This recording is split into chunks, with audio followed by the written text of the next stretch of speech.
Kalimitan pag nasa port, ang delivery ng mga store provision ay sa shoreside. Pero may pagkakataon na kahit na nakadikit na yung barko sa shore, ayaw pa rin payagan ng terminal na mag-deliver sa shore. Lalo na kung may cargo operation katulad ng loading o discharging for safety reason. May mga times din na ang delivery ay underway, tulad pag dumaan ka ng Singapore, doon ka pipick up ng mga store mo at provision. Sa mga invoice na nakikita ko, mas mura kapag ang delivery ay sa shore by car, at sa Asia mas mura din by boat. Pero dito sa Amerika, napansin ko medyo mataas ang rate nila.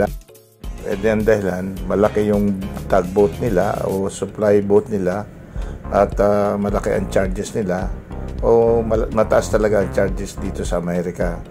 Dahil ang charge nila sa pag-supply sa amin sa store ay $3,000 US.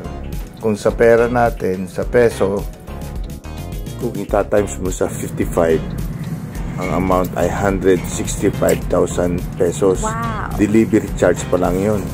Mura ang charges, no? Magkano kaya ang halaga ng mga store provision na i-deliver? At magkano din naman kaya ang charge ng barko sa pagkarga nito ng kargamento?